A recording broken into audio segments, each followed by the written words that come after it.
How are there multiple so deep in you? You know what? Apparently I we're heard starting that this one. episode with "That's what she said" jokes. I heard that one as soon as I said it. Uh-huh. Um, How do you feel about it? you know, I've done worse. I've done worse for less. Oh, this guy has something attached to it, actually. This, just a little. There we go. 10. Put these needles here. All right.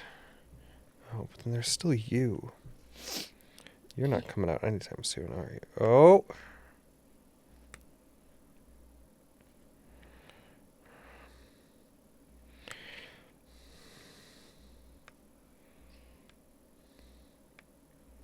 I just need to work some light pressure here. There we go. Oh, yeah. Oh, my Much God. better. That was a thick one. No, I'm serious. Look at this.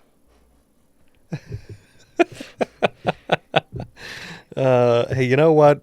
Why not? If you're gonna, you gotta. It truly. I am gonna grab one of the little guys though. Also, this is like the slowest start we've ever had to one of these because we were up until ridiculous hours last night with our friends doing a PowerPoint party online. Yeah, it was great. Twas a lot of fun. It was delightful, and it was a lot longer than anyone anticipated. Yeah. Love you all, But whew. and really excited to have seen everyone's work. Because again, it's always good fun. Yes. But I am We're tired. We're paying for it today. Well, okay, to be fair, at least part of the reason that I'm specifically as wiped Yes. is because I was up a little extra late. Because then, as soon as the PowerPoint party ended, several of us stayed online to play Overwatch late into the wee hours of this morning. And the time change was Time change. not helping matters. No. So, let me drop that sewing basket over there. All right. Good morning. I'm Josh. I'm Kara. Welcome to Crafting Critters.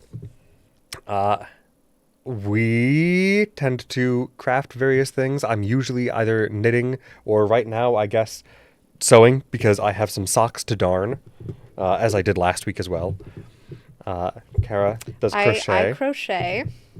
And we craft while we talk about Critical Role. Yes!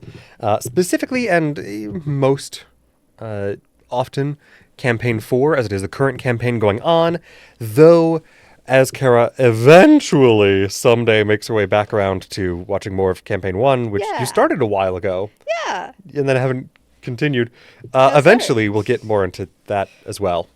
Someday. Someday. Someday. Trademark. Someday. Oh, this hole is... Oh, it's a little extra. You know?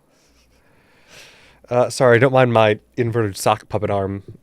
Just deciding, or trying to figure out where exactly to start on this guy and make sure that I've got the correct locations and that it's only the one spot. Because Yes. there were a couple of these socks I started to darn last night during the PowerPoint party and then went, oh, there's another hole over there.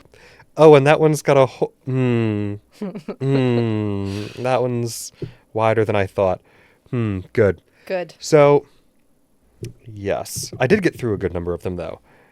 I'm hoping to get through more today. But in the meantime, we are going to be talking about Critical Role Campaign 4, discussing, and are you... I think so. Okay. I was just double checking. Yeah, okay. Vibes. I've lost my train of thought. Oh, yes, discussing Campaign 4, Critical Role, episode 18, which Can it's... you believe we're there already? No, it's kind of crazy that we're already that far in. Yeah. Vindicta Vale? Yes, Yes. Vindicta Vale. I literally just typed that on the... Uh-huh. You did indeed. I did. I know what I'm saying. I know what I'm doing. I know where I am and Yes. what my name is. Space and time. What is my name? All those things. You know what? It doesn't matter. Shall we just jump in? I think we shall. Okay. I think we need to be somewhat expedient We need to on at least on this attempt. stream day We today. need, yes, we need to at least attempt to be expedient because I swear sometimes we think we're being quick, and then time is a weird soup. Yep. So let's just dive on in. Cold open. I love that we got to see Wick's perspective of what was going on during seemingly the same time as, like the same time in town as where the tavern is. That Cadigan and Tierney are having their moment in. Yeah.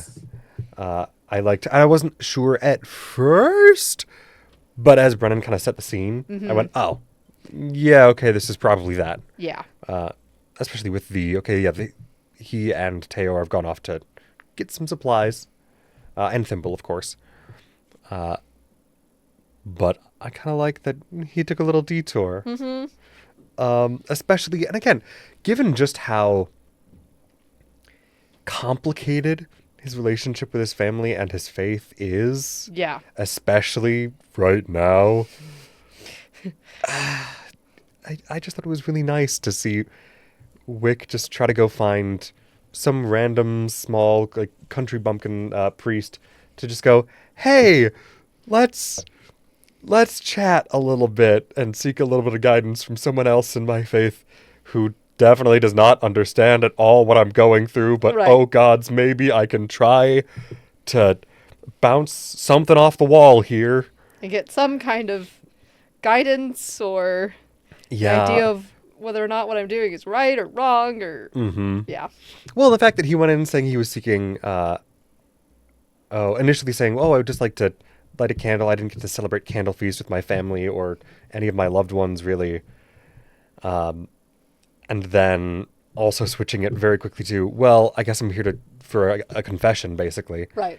And then in so doing, asking more for guidance, then going, no, you're right. Let's just go to like the confession space of this instead of guidance, because you don't really understand what I'm trying to explain. Or, oh no. But I did just enjoy Wick's little side quest of, I just need to go get some mental and emotional clarity. Yeah. Which... and moral. I don't think he really got it. No. But I think maybe he felt a little less alone. It seemed like he still felt better about it afterwards. But then also very alone. Because here's this Lux who's newly ordained, who's younger than him, who is a convert and devout, who's lost his family because they are not followers of the creed. And, who finds all the comfort and the guidance that he needs in the scriptures and in the teachings of the light or whatever. And, Wick wants to believe the morals and the lessons in those, but he now knows that they're bullshit. And so it's like the actual, scripture and everything is bullshit. So it's like, the intention behind it was always just control and power. Right. So like, I don't know. How to square that. So tough. Although I loved Brennan's choice as an actor to go, let's give you a narrative foil here. Yeah. Just give you somebody in almost the exact opposite situation. Yeah. Having, as you pointed out, basically lost contact with their family because they're not members of the faith. Yes. And he was. We do also get the little thing about Bellows fever. Yes! Yes! Which is a little tidbit that I'm sure will eventually come back in some way. Oh, I'm sure, and I'm terrified for that. Yeah. Because the moment he said, his breath isn't really fogging up in this cold mountain here, air. And you can see your breath, but you can't see his. And the first thing my brain went to was like, undead? Something that doesn't actually need to breathe. And then he said, I had Bellows fever, but the light healed me. And that's what brought me down this path to become a Lux. And we know that they were healing people with Bellows fever in Timony, but we don't know, like the creed was, but we don't know what that actually entailed, what that looked like, what it's done to them, what the fever does to you. We don't know exactly how. We don't know, and we certainly don't know exactly why. Right. But But, I mean, the why of it is easy to guess in the broad scope of get the people to trust you by healing. Mm-hmm.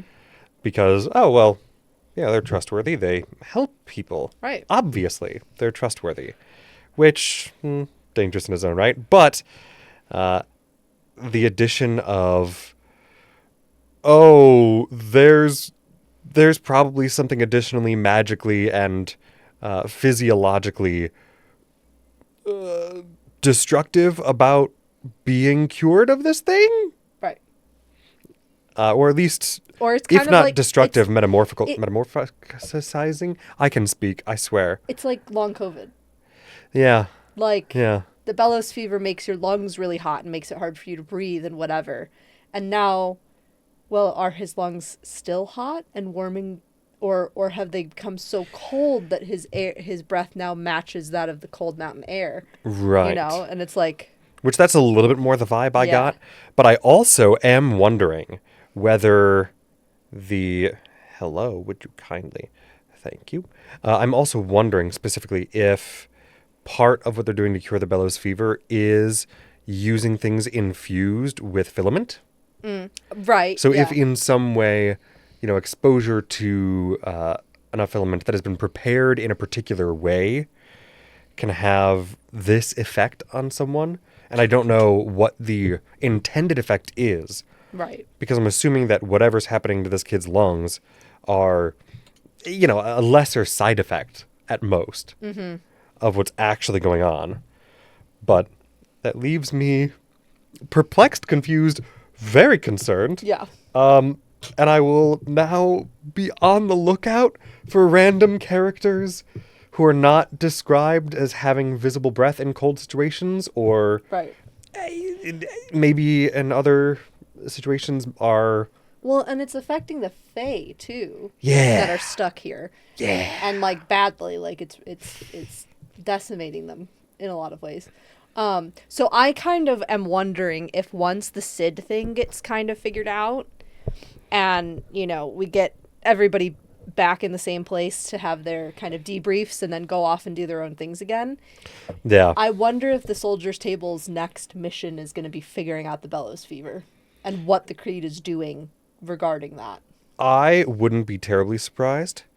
But I'm curious if by the time everybody gets back together, they're not going to do a mix and match table swap.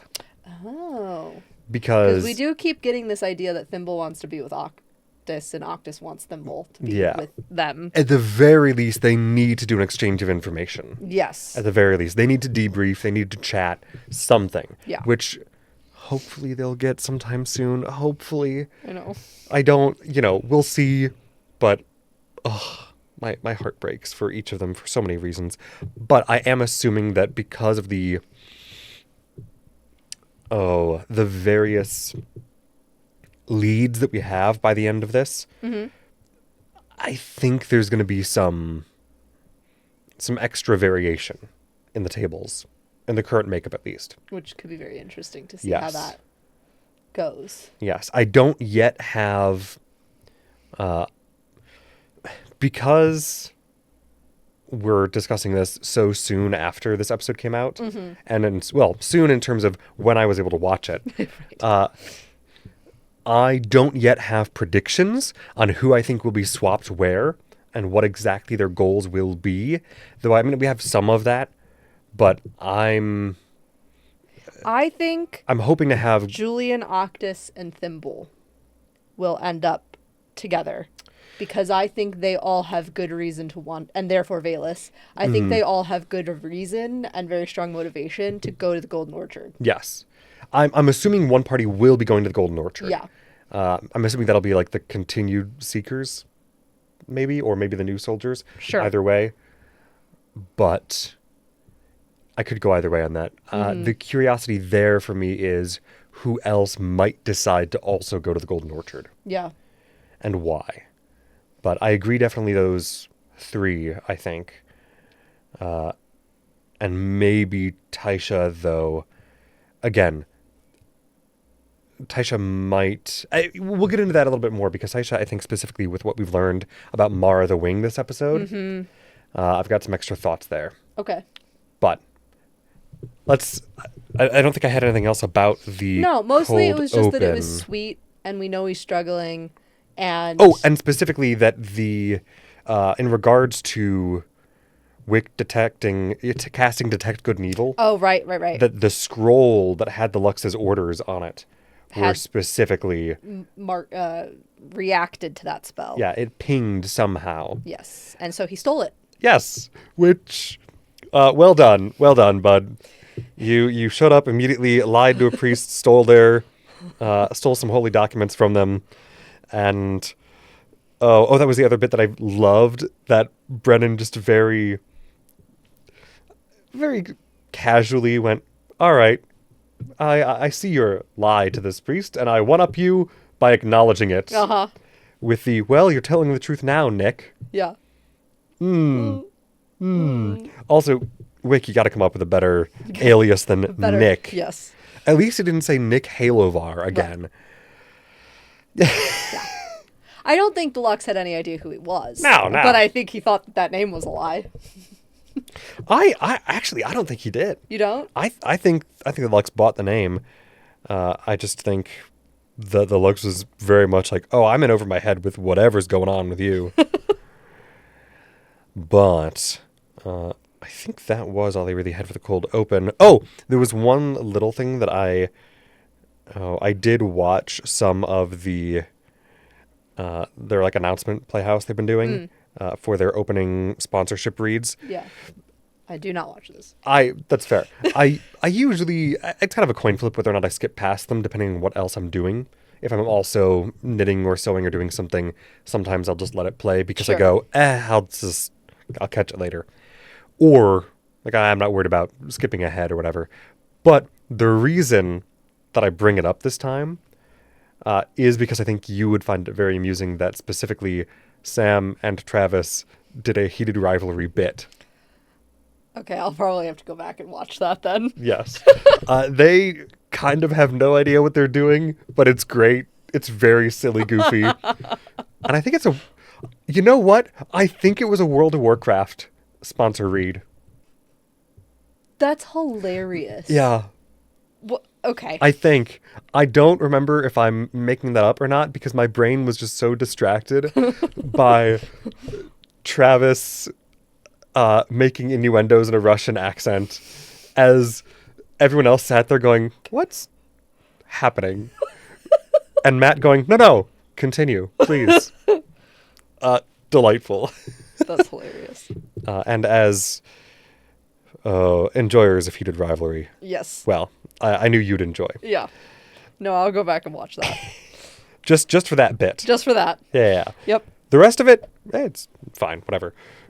But moving on into the episode proper. My hands are so cold. How? What? Okay. Oh. Grab your mug or something. Oh, that's a good idea. Okay. Or that works too. Sleep deprivation is a thing. Sleep deprivation plus poor circulation? Well, yeah, that doesn't help, does it? Uh-huh. No, it's fine. That's right, we pick up with the Speak with Dead on Pascard Vilmonte. Yes. Which also, what a name. Indeed. Hello? Oh, you are. There we go. As I almost stab myself in the thumb here.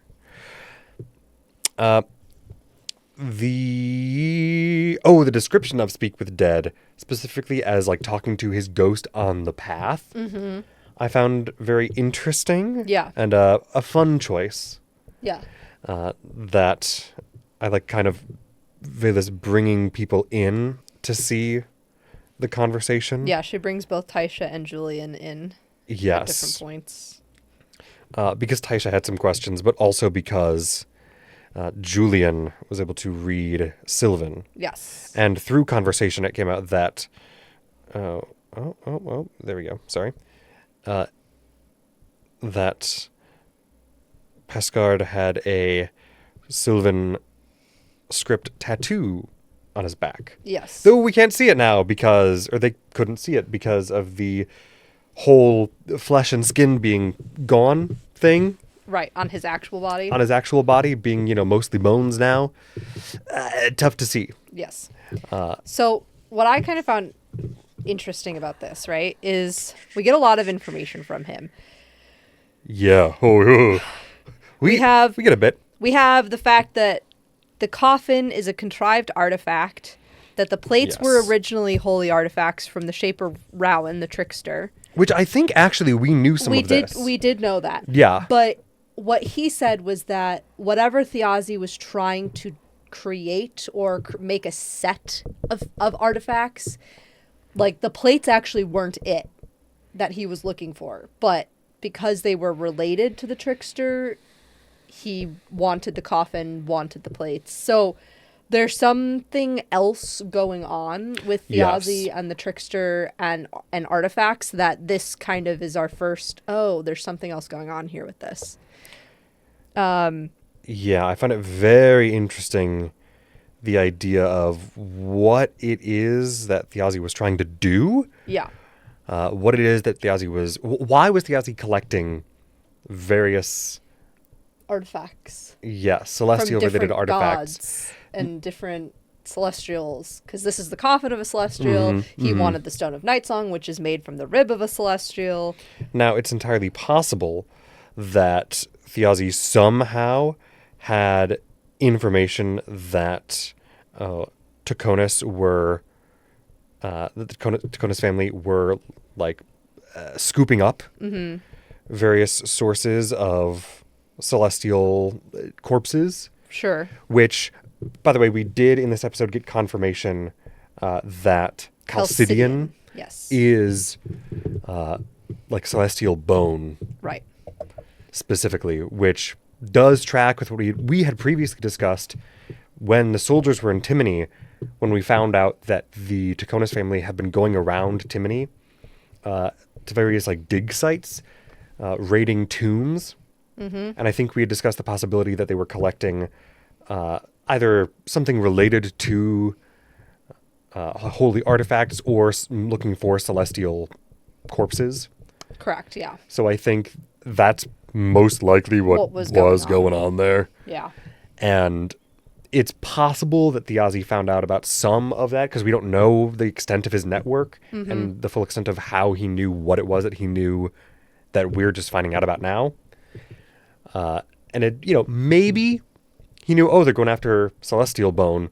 I'm going to try to collect as much as I can to prevent them from getting it. Or that may have been incidental in whatever else he was trying to do. Right. That it happened to be, they're going after this stuff too. I don't know why they want it, but I know I need it for whatever I'm working on.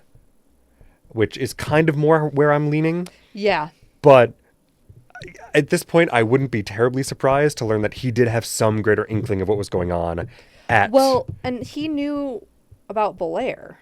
Yes. So if he's looking for, something from the trickster and he's trying to make a set of things from the trickster, it makes you wonder what his intentions I don't know if he was trying to look for a set of things from the trickster specifically, but because he was also looking for the Stone of Night Song, it almost seems... Because, correct me if I'm wrong, but I think... Wasn't this coffin of Obalad, I think?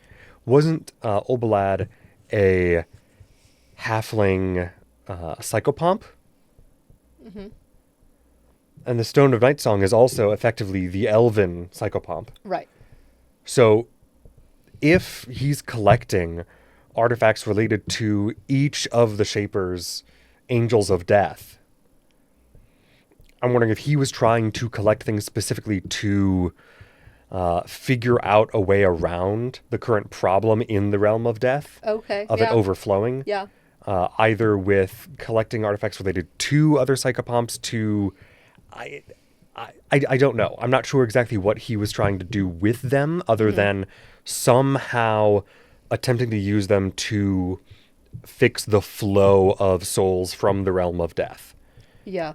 But I'm not, maybe trying to figure out a way to use them to break through whatever barrier is now in existence with the death of the gods, or the Shapers, to get souls to their designated realms in the afterlife. Mm-hmm. Since we don't really know what happened To to those realms? Right. afterlife realms. Without the shapers there to sustain them. That's, again, I don't have quite enough fleshed out for this. Yes. But I have just enough of a scaffold of an idea that I feel like it's at least the skeleton of a basket that I want to put some eggs in. If that makes sense. It's the blueprints of a basket. Yeah, it's the blueprints of a basket. Yeah. It's basket scaffolding. Yeah, it's. I'll put some ostrich eggs. Weaving. I'll put some ostrich eggs in there. Yeah, there you go. Yeah. They don't need much to hold them in place, but I lost my train of thought. Cool. So we've got that information. We find out some pertinent information about Aligar, which is that he was there. Yeah. He arrested Valmonte. And then Valmonte told him that he had been told that the Chaconuses were doing bad shit, essentially. And that the Barrow Guard were there under false pretenses. And he and a few others are the only ones that really listen and believe him. Yep, because it seems like a few broke ranks. Including Aligar. And fighting ensued. Right. Though, we did find out that Pescard and his crew were the drowned men. Right, who we had heard mentioned in the letter. So, yes. That's an important thing, but I want to get to it at the end of talking about Valmonte. Fair. So, the drowned men were transporting the coffin. They give it to Thiazi to take back to Dalmakyar. Yes. They come across the Chaconuses, or the Chaconuses find them and want the coffin, essentially, right? Is what I'm getting from this. And then they are escaping the Chaconuses or trying to avoid them or whatever. They come across the Barrow Guard. They get arrested. The explanation happens. The Barrow Guard side with the Chaconuses, it seems. Well, because the Chaconuses had kind of already taken charge. Right. Like they had been there for a while, which makes sense with seeming the Chaconuses spending the last 4 years excavating the place. Right. So a bunch of the drowned men are killed. And Valmonte amongst them. But during that battle, Aligar and a few others disappear further into the Tenasar holy area because Mara the Wing. Yes. Now, we've heard her before. She's a druid of the Circle of the Hunt, so she's one of Hanan's circle. Yes. And she and Thiazi know each other and are called friends. Yes. And she seems to have known about the plots to get Thiazi out from the execution or something. Because she was trying to get to Dalmakyar to, stop bad shit from happening. And in the process, she comes across Valmonte and she tells him there's an obelisk in there that you need to destroy. The weight of the whole world kind of depends, sort of vibes. Yes. On that obelisk being destroyed. That is something that Valmonte then told Aligar when they were arrested. Mm-hmm. And during this battle, Aligar and a few others disappear. And we come to find out that where they disappear to is where this obelisk was. And is also the spot of the vision that both Octus and Dr. Tulter have, though we'll get into that a little bit later. Yes. So he's like, I saw him leave and go to the obelisk, and then as I was dying and dead, I saw him walk out of here and follow the High Ranger of his own volition. Mm-hmm. So, as far as we know, Aligar has survived this encounter and left Tenasar. Yes. Since all of this battling and stuff began. Meanwhile, we did find out that Mara the Wing is apparently capable of going to and from the underworld. Right. So it makes you wonder who she is. Right. Is she a Chaconus? Question mark? I mean, obviously there are others who would have that ability, Yeah. members of orders that deal with the old path or whatever, but the way it was talked about. Now, I do wonder, because I think, and I could be wrong, I could be misremembering entirely, but I feel like there was somebody who popped up in like Hal's flashback where he mentioned Mara Weaver, I think, had been arrested just before the Falconers Rebellion. And I could be mistaken, and that could be a completely different person entirely, but it scratched a certain little nook and cranny of my brain that I went, that sounds familiar. Yeah, I don't remember. However, given that she seemingly ran quickly from this place to Dolmakyar, Yeah. I immediately wrote down, was she the falcon Thiazi saw? Right. Yeah. That's totally where my brain went to. Yeah. And that he knew if he saw her, he was fucked for some reason. Right. Well, because we did find out from Pascard that she apparently had been surprisingly and unexpectedly, those are synonyms, barred from the underworld recently. Right. And that was part of the reason I think that she was trying to rush quickly to Dolmakyar. Right.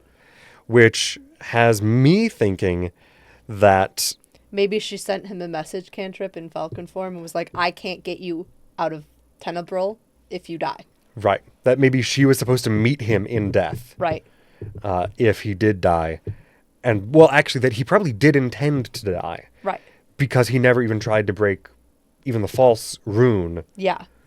So he expected to die. He intended to die. But he intended for her to be able to bring him back. Right.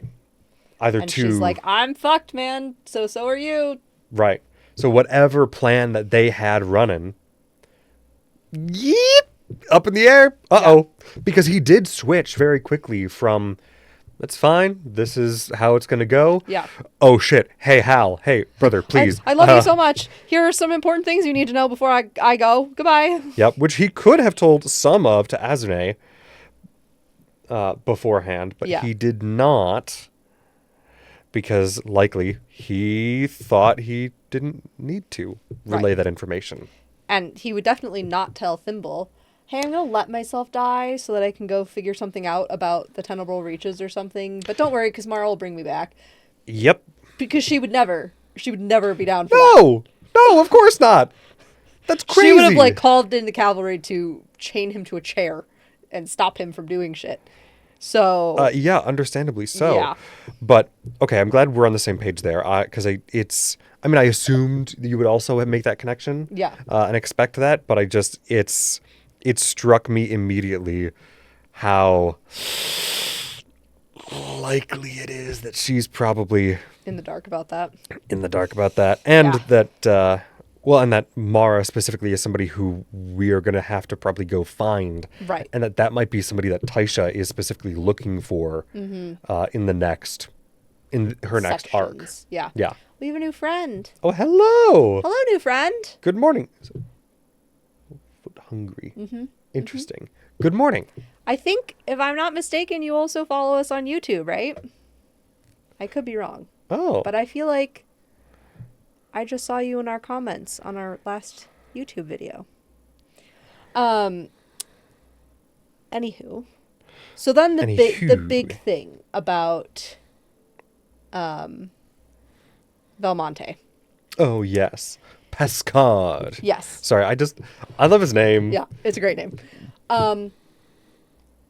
So what I understand of this is he sustained a bad injury from a Taconis that left a scar on his shoulder many, many, many years ago when he was young. And that marked him as, his soul when he died would belong to the Taconises now. He was like, F that, and went and joined the Drowned Men, and their initiation is by drowning and dying, and in the process they sell their soul. They become warlocks. They sell their souls to something that writes in Sylvan. We don't know what it is. likely some kind of fey creature. Likely, but we don't know. And that contract of selling his soul and then coming back as a drowned man, led him on this life journey that he's been on. So then when he dies, and they watch this happen while they're on the path with him, is... Thank you, delightfully cool, rule of cool Yes. descriptions of Speak with Dead. Yes. Ah. Absolutely. The Taconis, magic starts coming for him, saying, you are ours, your soul is ours, or whatever. And he just has this kind of calm serenity about it. Mm-hmm. And Valus and Taisha, they're trying to figure out if they can get him back on the path, because once your soul doesn't belong to you anymore, it's not going to go down the path. It's going to go to whoever owns your soul. And they're like, is there anything we can do about it? Blah, blah, blah, blah, blah. No, not really. And as that magic of the Taconis starts to come towards him, this huge wave comes up from behind Taisha and Valus and sweeps his soul away before the Taconis magic can get it. Yeah. So whatever the drowned men have sold their souls to, it is powerful enough in the death realm to overtake a claim made by the Taconis magic. Yep, which is a pretty big deal. Yeah. And again, I'm assuming, based on the little bit we've got, that it is some sort of fey related entity, maybe. Yeah. Not 100% it's sure. Sylvan, it leans that way, but I'm not does. 100% sure. Sure. But again, it's kind of a maybe. And I mean, there are some darker fae, so absolutely. Well, and there are royal, nearly godly fae. So, yeah. And we've not come across any of that yet. We've just heard whispers. So, yeah.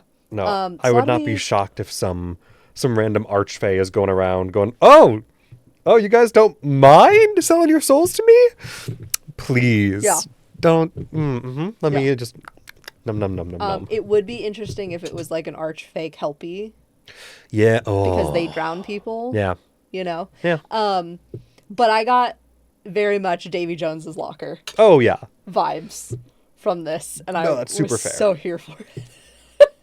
So now we know who the drowned men are, and we've had some of this explained to us. Were.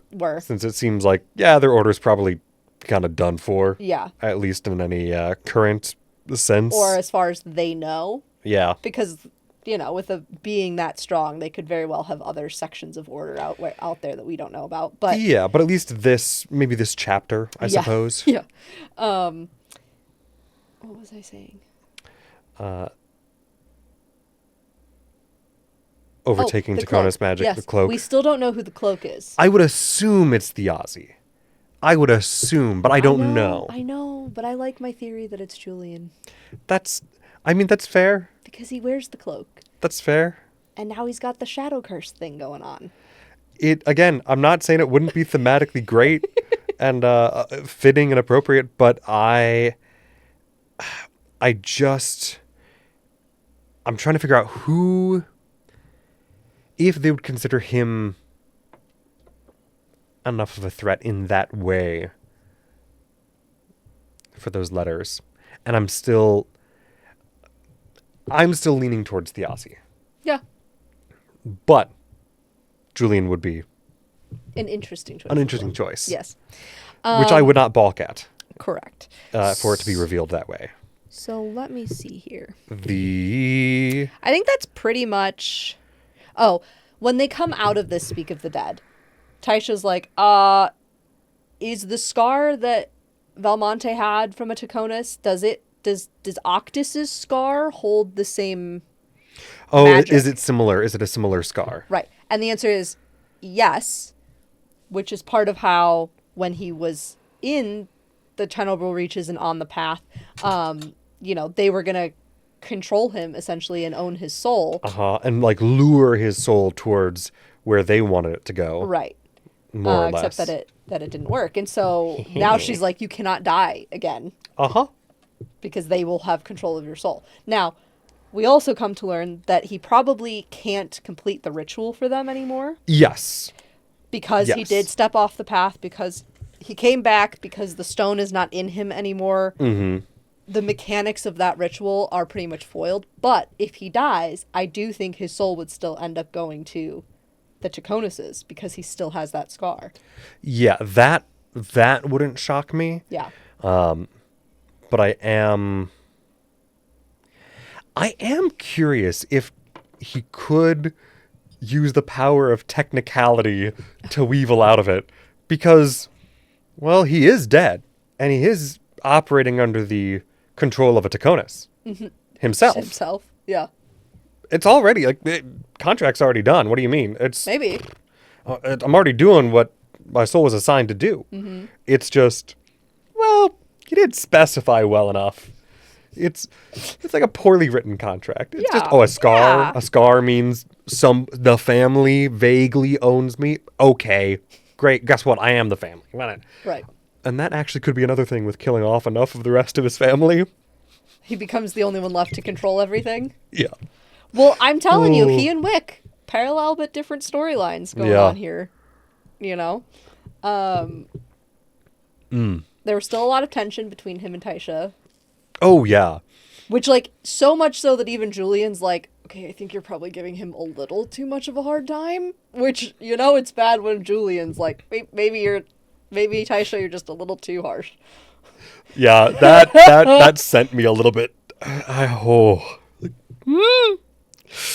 But I do love any excuse to continue their antagonism. Yeah. I eat it up. But the obelisk chamber, I think, was next. So we also do know now that one of those druidic scrolls is a scroll of protection against demons. Yes. Just because it may come up again later on, so it's good to note that we know what that is now. So they're going to go into the obelisk chamber without arrest. It's fine. After they just got out of that scorpion battle that almost, that did some damage to all of them. It's fine. I mean, it's fine. It's totally this can't possibly backfire. No. Not at all. I loved Dr. Tolter's, does Pin eat or no? And then Octus is just like, we're both dead. Right? Like, the buttons for eyes should kind of give it away. Mm-hmm. She's like, oh, yeah, no, I guess. But, good on her for asking. Yeah. You don't know. But also, just out of curiosity, because I'm so confused about how this works. Yeah. Explain. Please. What? So. No, it's such a vibe. We get into the obelisk room. This is where Aligar was seen in the visions holding off the undead. Yes. We know he gets away from this. Yes. So he leaves this chamber alive as far as we're aware. We have a magically corroded brazier. With this I'm pretty sure it's not a brazier. Whatever. Yeah. With the word for heart on it. And it's been like magically corroded. I think I just bumped my shoulder against my mic. I'm terribly sorry. Good. But then we also have a lot of we have some crystals, we have the obelisk, we have other things in here that have been destroyed by what looks like swords and axes and just regular physical damage. Yeah, just regular, just like, smash it on our way out. Right. Which, hey, way to go, guys. And we see... Love the hustle. Octus notices that on the obelisk itself, at the base, is the name Tonsil. Makes sense, right? This is one of his holy sites. But it's crossed out and defaced and replaced with the name Chaconus. Which is such a... What a silly way to try to circumvent your former god's attempt at creating an archangel of vengeance. Right. By going, I don't know, we can take control of this by just cross out his name, rewrite my name. Because this room is essentially where, amongst the whole ritual of creating this archangel, where it is kind of assigned to somebody. Yes. Who's going to control it. Which they did at first think that, this is where it's created. And again, one of the reasons I enjoy the way in which Brennan includes his NPCs as being like, I have some random expert travel along who usually won't say much or add much to the conversation unless comedic or lore-wise necessary to go, Actually, Yeah. I'm pretty sure this isn't what this is for. It's probably for this. Yeah. But also, I'm not going to, add much more than that because that's, they might be able to have that little bit of insight, but leave the rest up to you guys to figure out. So, yeah, essentially the Taconuses were trying to change this portion of the ritual so that instead of following Tonsil's last orders of vengeance, get revenge for my death, or whatever other orders that he may have left for an archangel in his death, they're like, no, you're going to answer to us now. Yep. So, essentially the theme of this episode was, the Taconuses are fucking with things that are probably above their pay grade, and it's not working out for them right now. Which, again, I think somebody had mentioned this at some point, either during the episode or immediately after. It makes sense for a group of sorcerers who have basically always had everything handed to them power-wise to just go, yeah, we can just do this, right? Like, we can just make this happen, make this ours, and there won't be any repercussions. Right. Because that's just how it works. We just do what we want, and we get things to go our way. Mm-hmm. That's how it always works. Yeah. Right? Magically, magic just does what we want it to. Yeah, that makes sense. There's no laws or rules of magic that we need to abide to. No, that'd be crazy. Gods, the hubris. The hubris of sorcerers. Which is funny because usually it's the hubris of wizards in most of these stories. Yeah. Though, of course, with wizards, it's usually I understand the laws of nature and magic so well that obviously I'm the one who'll be able to break them. Right. But in this case, it wasn't even, no, there are no rules except what we say there are. Mm-hmm. Yeah. Well done, guys. Well done. I did love the description of the crystals seeming to hum crystals. And resonate with the same vibrational frequency as the glass knife Murray's teeth and the glass knife of Bolaire. And just that initial little hint of, these are for magical long-range communication. And divination magic in particular. Yes. Like, which is part of how they... the transference of magic, which is why they were able to potentially do the ritual long distance. Right. They literally set up a giant crystal router. Yeah, pretty much. Yep. Let's see, what else do we have here? Oh, and the brazier was probably for burning a human heart in offering to Tonsul originally, though. Hence the heart on it. Yes, which probably means that that's what happened to Octus's heart was maybe the last one burned here. Yeah. That's rough, buddy. That's real rough. It's too bad. So then they decide, after a lot of deliberation, they're going to continue on and go into the further chambers just to make sure there's no Algar and that there are no Taconuses. Oh, and sorry, specifically, it was quite likely that Octus's vision, at least, was of this room, not necessarily of Algar, but because of the magical connection being made during the ritual between him and the room, thanks to all the crystals, it's like that his vision was simply of the room in which his soul was, or at least part of him was being attempted to be transferred to magically. That he was like, I can see what's going on here. This is weird. What is this? Hop, back home. So then the question becomes, why did Dr. Talter see it? Yeah, no, that's the one that still has me scratching a little bit. Mm-hmm. What connection? Yes. What does the universe and truth want her to know about that moment? Because it's not. Maybe the crystals just augmented enough for even someone like her to see it, but there's got to be something else. Yeah. I think going on for why she would have been involved in this at all. Yes, because her getting any vision at all from the divine concept of truth is already a big deal. Yes. That's already a huge shift in a fundamental understanding of the universe. Yeah. And again, as this episode goes on, I love every time Dr. Talter casts any spell. Mm-hmm. And was it Bless or was it? I think it was Bless. This episode where she said, all religions and philosophies are some fragment or element of the ultimate truth. Yeah. Yep. It was That's funny. that's a good one. Yep. And I believe Brennan has a philosophy degree, so it tracks. Just tell me another reason why he should just be adopted into my family. Anyway, let's see. So we move on to the Deva Vindicta. Yes. And this is where, okay, so this is where the body was prepared for being transformed into this archangel. And it was meant to be for a body of a priest of either the House Draconis or Halavar.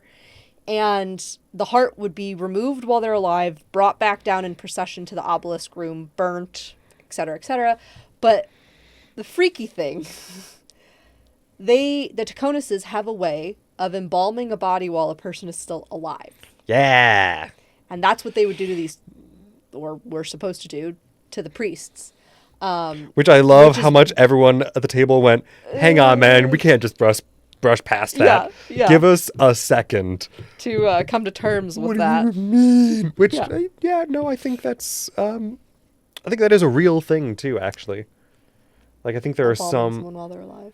yeah, I mean, there are some steps you can take, I think. I'm sure. I don't know what they all are off the top of my head, which weird is actually, you would kind of expect, I would kind of expect for you to know that. of any of our friend group, I probably would be the one to know that. Yeah. No, I don't know. Strange. Why do I have a feeling next week I'm going to hear about this? Because you know that I'm going to look it up as soon as I get home and have more than 5 minutes free time to look it up. Mm-hmm. Uh-huh. Yeah. Uh-huh. All right. So, Flesh of the World, Heart of Light. I'm not going to read the rest of the inscriptions because they're really not important at the end of the day. They're cool and they're pretty, but they're not really what we need. Let's No, but this is also where we got the inscription of the description of the Deva Vindicta and its terrible, glorious purpose. Yeah. Which also just couldn't stop thinking of being burdened with glorious purpose. For sure. Because, of course. Yeah. But, oh, gods, the way that the description goes into, and I'm not going to read the whole thing. I wrote the whole thing down. Yeah. But just the fact that it includes no passage given, nor to stay from passage suffered, without the grim pronouncement of its edict. Mm-hmm. Hey, so that's terrible. This is definitely giving archangel vibes. Yeah. Not just, oh, another angel of whatever purpose. No, this is meant to be among the most powerful of created beings. Mm-hmm. And Like ever. Because, it has to kill a god. Its intended purpose was to take vengeance on Asgra, the god, if he killed his brother Tonsil. Yeah. So... Yeah. Which Yeah. is great. Just great. I I have to again, move my mic, so apologies if it makes noise. well done. Thank you. And again, it ending with woe to the foes of man in the age of the final angel. Oh no. It really is, if I die, I'm bringing you all down with me. Yeah. Oh, absolutely. And in some ways, I gotta respect it. Absolutely. That level of spite, unrivaled. However, because it affects, or potentially affects the characters that we care about, and the rest of the world broadly as well, yeah, horrifying. No, thank you, sir. I want off that ride. However, this is where we get confirmation that probably the ritual was indeed foiled. And was there anything else about this room before we move on to the Hall of the Demon Guardians? No, I don't think so. Okay. There were a lot of huge lore dumps this episode. As with last as well. Well, he did warn us that the Seeker's Table was going to be the lore drop table. Oh, absolutely. Which, I mean, I'm here for it. I love Yeah. it. But it is just okay, we got to mentally sift through. When did we learn this? Did we learn that? Do we know what this is yet? No. Okay, but we know a lot more around it to guess this. Oh, okay. Yep. All right, Yep. we go. And we go. The Hall of the Demon Guardians. 4 statue plinths with only 3 statues present. And they're all very different forms of demon, and they all have different, very intense emotions. Yeah. Curiosity, joy, and sorrow being the 3 that we see. We don't know what the 4th was. I'm going to go out on a limb and say maybe like anger. Yeah, maybe. And Yeah. maybe that would be the reason why somebody destroyed that one. Yeah. It's not very comforting. No. It's not very comforting to know that it was destroyed. Ooh. Yep. But it is interesting to know that they can be destroyed. Probably. And the... Oh.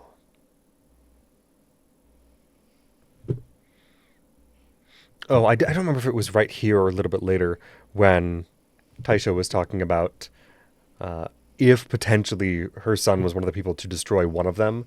And if for whatever reason they went, oh, well, that one's clearly the worst, we'll smash that one. Right. Because I can take a baby with no nipples in a fight. That was... It's like, yeah. Yeah. Yeah, I mean, Or the smiling old man. Or... the smiling old man. Yeah. Yeah, no, the one described with a shattered stone halo and 6 eyes. And wings. Bat wings.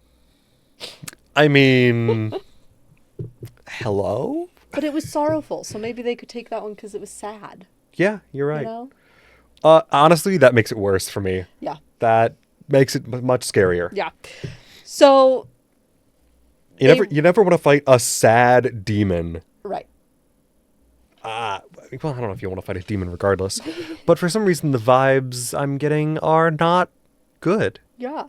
So good. they figure out at this altar that the coffin that is the altar is actually a top to a staircase that goes down. Yes. To the sepulchre veil. Classic. So then they decide they're going to go down there. Without having rested. Yeah. Surely. What what did could Ashley possibly say? go wrong? This was dumb. Yeah. Yeah. Yeah.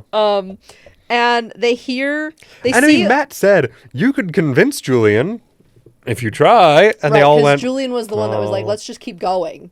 Yep. And they all went, no, it's fine. We're just not going to convince the most stubborn man alive. Right. And Matt later in the episode went, guys, that was a hint. Please try to convince me. Yeah. I want us to stop, but I just know my character wouldn't without being convinced. Matt's Please, like please try. Backseat DMing, but in the most casual way possible. And just Yep. being like, guys. And I don't remember if it was during the episode or during the cooldown where Brennan said that, his aura of DM-ness is such a long-standing thing that even Brennan for a moment went, do you know something I don't know? I love that. Oh, no, he's just trying to be in character. Delightful. Yeah, so they go down. They see the veil. They see a well of blood. Yes. We figure out what it is later. And then hear a scream. And the call to roll initiative. Uh-huh. And they do. And then a winged skeleton with a skeleton-esque body with a scorpion tail comes out from behind them, grabs Dame Saramai, who I always forget exists, and they forget exists on this journey with them as well. Yep. Takes her further into this cavern and does some serious damage to her. Oh, I immediately wrote, well, She's rest not in gonna peace, make it. Gaia. Yeah. Which she didn't die on the first turn, but she No! died on the second. Yeah. Good for her. She made it long enough to shout, go, run, My lord. my lord, get out of here. Yes. Yeah. Now, from the very, very brief description, and again, this is within just that first round before anyone has done anything else, I will say I did immediately write, so I'm assuming this is what remains of Tertia? Yep. And then I wrote, so what's Tertia doing later? What? That's a conventionally attractive failed experiment of Bone Angel of Vengeance. What? I'm not allowed to judge, given the books that I've read. No! But I'm judging just a little bit, anyway. That's fair. That's fair. I feel like it's not even a hear me out. Come on. I think you're gonna have to argue your point. But we're not gonna do that. We're gonna keep going. Anyway. But Also, I had to bring that up because I knew yes, you would be amused. Yes. We also had a small little exchange of, I'm bees. I'm made of bees. Oh, yes. Now, here's the thing about Yes. anytime anybody brings up bees, it immediately brings to mind our high school years of playing Cards Against Humanity and Yep. the bees card. Bees? Because the bees was a beloved card amongst our friend group. Oh, truly. Yeah. That, the bees, every time. Doesn't Yes. matter what else anybody else put down. Bees? Bees wins every time. Bees?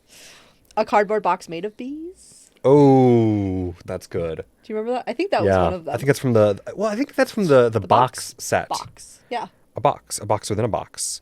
A box of bees? A man made out of a box. A man made out of a box Yes. of bees. Anyway. Anywho. Jinx. Yes. And then I loved Octus trying to use Cause Fear spell to charm the thing into obeying.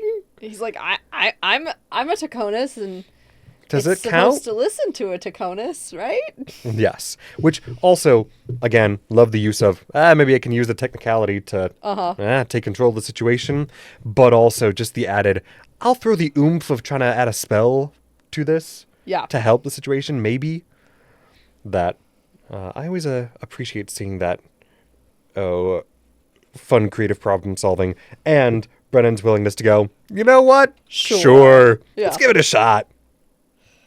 Let's figure out some role for this on the fly, and yeah. We had Taisha figuring out that the pool of blood was an old and now not working holy relic of Osgra. And that Yes. the blood in it is Orcish blood, and that it's not working the way it's supposed to. And she rolled a nat 20, and so he was trying to figure out how the heck to give her enough information to make it worth a nat the 20. And so she finds candied pecans, candied nuts around the pool. And as... I don't know if you guys can hear that, but my dogs are going crazy upstairs. Probably a squirrel. Or somebody walking in front of the house. Oh, yeah, somebody else walking the dog in front of the house. Yeah. Yeah. Likely.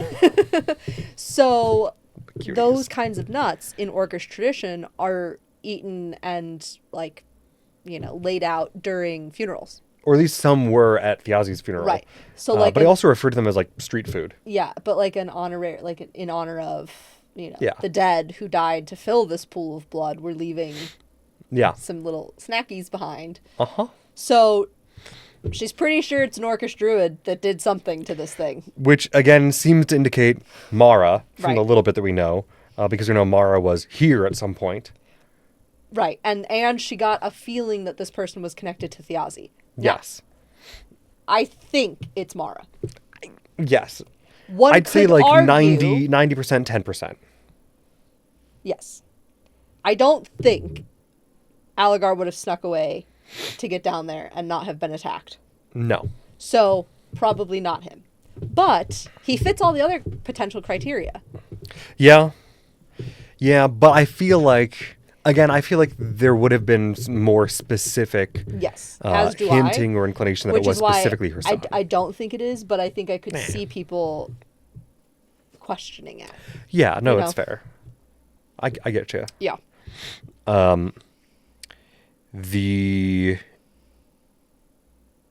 I did enjoy Taisha's the ballista pulls a little to the left Yeah. with a nat With 1 the attempt to use the ballista on, And thank Tersha.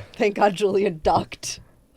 my God, just barely not Yes. getting skewered. And of course, Matt going, hey, Brennan, you know we're level 3 and 4, right? Brennan's like, I'll tell you the same thing I told the soldiers table. This world is this world, and it's not fair. Yep. Love And that. you're the ones that chose to come in here without taking a rest. So all of you are still injured. You're already at lower hit points. You're already missing spell slots. Like, it's your fucking fault, man. And I mean, fair, but I think around the time that Matt said that, Abria then said to Matt, "You're not the god of this world." yeah. Well, that was I think it was because Brennan was trying to figure out how to reward the nat 20, and Matt went responsibly, and Abria was like, "Shut up, shut up, shut up! Let him give me everything." Yes. Let's see. I literally had, is this creature / celestial his cousin? And then later exclamation points next to it when we did get the confirmation that it was Tertia. Yeah. So let me see here. I love how messed up that is. So then Valus decides to use the Vow of Enmity. Yes. She rolls a nat 20, which means her damage is doubled. So she gets 14 bludgeoning on the censer, 9 on the fire from the Embers of Urask, 26 on the Divine Smite, or the Enmity part of it. Divine Smite is... For a total of 49 points of damage. And this is not the first damage done to this creature in this battle, but it's the worst damage done by a very large margin. And the thing is still not bloodied at this. Which, so again, bloodied usually meaning half hit points. Right. It's probably at like 55, 56 points of damage at this point. Maybe 60. And it's still not bloodied. So I would say it probably had HP of like about 120. Probably. At a quick guesstimate without having actually done the math for it. Yeah, probably. So that's when I started keeping track. I have these little circles in my notes. You're not going to be able to see them. But I started circling when it got damaged with numbers to start adding up. Then we had the very funny comment of, the monster goes every round. Is that new in 2024? Oh my god. Yeah. Matt and Bria and Brennan were just having this fun little aside in the midst of all of this. And Matt and Abria, whilst Ashley was trying to figure out some mechanics because she was planning to level up, they focused on this little moment between Matt and Abria of talking of Abria being like, well, can I shoot a ballista at Valus? And then but with healing wounds attached to it, so then it will heal her? Yeah, why not? Because then it's a touch spell. Yeah. The ballista bolt will touch her. Yeah. It was funny. Which also I loved, Dr. Talter being the one loading the ballista. Just going, this little halfling. Please trying to be helpful. Yes. And just, again, a halfling going, okay, let me lift that up. Oh. Yep. A tiny Herculean feat of strength. Yes. And then Valus leveled up, taking skill expert feat. Yes, I don't know what that means. Skill expert, so you still get one ASI, ability score increase. Okay. Which she put into strength. Okay. You also get one additional proficiency, so you can pick one skill from your skills list that you're not currently proficient in and become proficient in it. Okay. So you can add your proficiency bonus to it, and you get expertise in one skill of your choice. So any one of your skills that you are proficient in, you can add expertise, which is just you double proficiency. Oh, nice. For that skill. Okay. Yeah. And then she got, 5 additional hit points? Yes. Just from leveling up? It was actually 10. Oh. Right? That came up a little bit later when she was knocked. Yeah, I wasn't tracking that very well. No, because it was actually 10 hit points, but she thought it was 5. So when she went down, she should have actually not gone down. But so they played it off later, and I liked how they did that. Yeah. I always enjoy Brennan just going, you know what? We can figure this out. Yeah. In a very above board manner, allowing Valus to kind of get back up on a technicality where she wasn't really supposed to be down, but regardless. Yeah. Yes.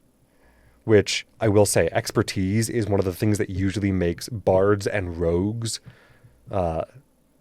earn the infamous nickname of skill monkey. Oh. Because bards and rogues usually get a lot of expertise. Where there's usually a lot of random things that are just like, oh, they're crazy good at these 6 things. And there's plenty of other things like they can be pretty good at. Yeah. But here's these 6 things that they're like insanely good at. Right. They're the only person in your party who should be doing it. Right. Yes. Okay. So Valus dropped, but shouldn't have actually been dropped. But Valus dropped, and then very shortly thereafter, Julian got dropped with 29 points of damage. And everyone else is looking at this, going, "Oh, this was This was dumb. I Oh, think well, that's... before Julian went down, he did another 29 points of damage with the ballista. That's true. I'm not tracking every little No, bit I of know. that in my notes. It was just the I just Phalos thought that was a drops. significant amount of damage, so... No, yes. Because that made it bloodied. Yes, that's right. Yeah. Thank you. I just have written down Valus drops, frowny face. Uh-oh. Julian drops, frowny face, open mouth. Uh-oh. Yeah. And then the, kind level up technicality. Both of them did give inspiration. Yes. So Valus gave inspiration to Taisha, and Julian gave inspiration to Valus to help with her death saving throws. Yeah. And then we have Octus coming in with his freaking bolts of lightning. So it's a witch bolt plus intimidation because he was trying to tell Tersha, the monster, hey, I told you you're listening to me. Don't attack them. Stop. And so Brennan's like, okay, do the witch's bolt. We'll roll for those, and then we'll add intimidation onto it. Yeah, why not? So he gets 17 points of damage for the witch's bolt, and then 16 for intimidation, equaling 32, which I think is actually 31. I think they did the math wrong. Or 33. I wasn't... See, I don't pay attention to the math. I think it was 33. But regardless, they said 32 when I'm and counting for other it was reasons. Plenty high. So he essentially like chains her with a whip of lightning and then intimidates her enough that she can't attack anybody on her next round. Yeah. And then Tulter decides she's going to go try to get the demons because she thinks that the demons are there to stop something bad from escaping here, like if it did get messed up or something. I mean, it would kind of make sense. Again, it's the Hall of Guardian Demons. Yeah. And Brennan did very specifically state and explain, and I don't remember if this was in the cooldown specifically, so I apologize. It's all kind of a blur. But he did at least specifically state that, we shouldn't be necessarily grabbing our own pre-built understandings of demons and angels from our world he did into say that in this episode, yeah. Because they're demons, but they're it's a different cosmology. Right. They're not separate from the Shapers, really. Yeah. From the Shapers' creations in really the way that we would normally think. Well, one could very much argue that like the princes of hell are Shapers in themselves. Yeah. In terms of like magic and the effect that they have on demons and stuff like that. Yeah. That's perfectly valid. Yeah. So he's like, so don't put any moral alignment to the demons, essentially. Right. Whether or not they're there to help or not or what have you. Right. So they do stop her before she wakes any of them up. But Gods, which it did take him a second after the battle to go, uh-oh. I think it was Octus. A smart little halfling who's going to go try to wake up the demons. I think it was Octus who went, oh, shit, we gotta go find Dr. Felter. Yeah, and Taisha goes running after her. Let me see. So, Taisha, we're still in the battle at this point just because I want to talk about how this monster died. Oh, sure. Taisha heals Valus for 17 points using her familiar as a snake to go and heal her. So once she's up, she then gets the additional 17 points of healing. And the monster decides to fly away from Julian and essentially across the entire board to Taisha because it's trying to take both of the ballistas out. But in doing so, it flies past Valus close enough that her ranged weapon aspects of the sensor whip come into play. I think she gets because it's kind of a reflavored halberd. Yeah. She gets the reach property to it, which means she gets additional 5 feet of reach on it than normally, because normally you just get the 5 feet immediately around you to reach, but she gets 10 feet. So which is wild. She gets an attack of opportunity. And she hits, and she gets 11 points of bludgeoning damage, 4 points of burn damage, and then she adds a divine smite for 16 points of damage. So 31 points, and she kills it. And essentially, between her sensor whip wrapping around its neck and Octus still having it, in these electrical whip things, they decapitate it. Yep. And Octus takes both her head and finds the piece of Chalcidian in her, takes that out, and takes it as well. Yes. Which I did love, specifically Octus going, okay, grab the head, and before consciousness fully fades, saying, find who you were on the other side. Yeah. Which, yeah. Mm-hmm. Yeah, if there's even a chance to maybe find something left of her own self, it's not going to be in this, this mortal realm. Right. I don't think the odds are looking good for her in the other realm either, but, well, it's something. And it was kind of an oddly nice moment. Yeah. I think he probably has a little less trauma with his cousins. Well, than he especially does cousins with that his he barely siblings. knows. Yeah. Yeah. But, like, he knew enough about her to know her pet scorpion. And, Yeah. So I feel like... That's true. It's I not... don't think he was, like, close with any of his family, but I think he probably had a less antagonistic relationship with his cousins, and maybe with Tertia in particular.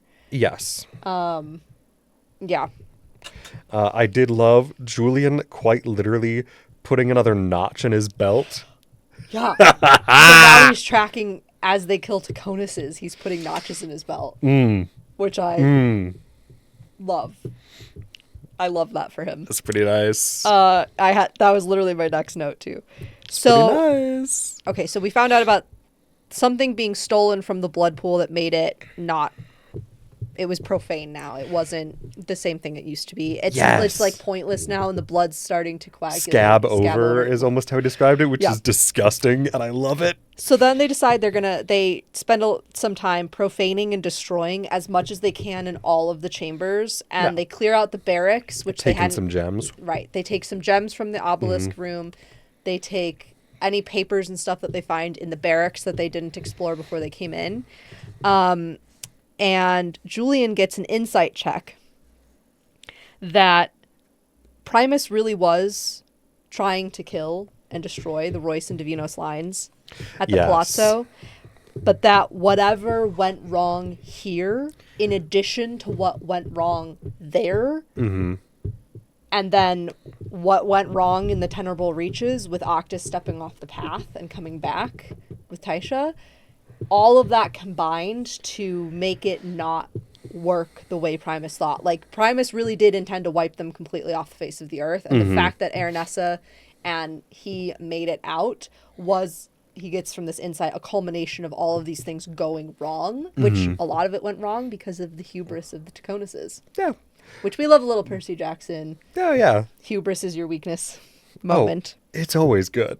Yes. But it does help to explain, okay, why were they actually not really making sure that Aranessa would die? Dead. Yeah. Like, why did they go, all right, now we can go? Because they thought, okay, Octus is going to turn into our Archangel And of kill all of them. Vengeance, kill all of them, because we tell him to. Yeah. And then he'll fly to the Golden Orchard under our command and be backup for whatever military forces we've got out there to wipe them out. Yep. So we still don't know for sure whether or not the forces at the Golden Orchard made their move, because they were expecting Right. backup from an Archangel of But as far as we Vengeance. know, Tertia was turned first, and then because hers didn't work properly is why they went after Octus. Yes. So if the people at the Golden Orchard don't yet know that didn't work, they may just be sitting there. We don't know yet what's going on at the Golden Orchard. Right. But We still don't know. And they're not going to go there next. No. At They're headed least- back to Dolmakyar. Yep. To find Mara and to talk with Thimble and get information shared and what have you. And you're just like, that's in the opposite direction. You came out here hoping to go to the Golden Orchard and figure out what was going on, and now you're going to turn around and go the opposite direction you've already come from? I'm kind of a little upset they're not going to the Golden Orchard. I want to see the not going freaking to the fairies. Golden I want to know Orchard. if Aranessa's family is alive. I want to know if Thimble's family is alive. But I have a feeling, and I think I said this at the beginning, I have a feeling that we'll be... Going there with a more mixed group. Yes. A different group than this specific group. Yes, either a revamped and like remixed Seekers or revamped, remixed Soldiers table, one of the two. We'll be going there for some purpose. Yeah.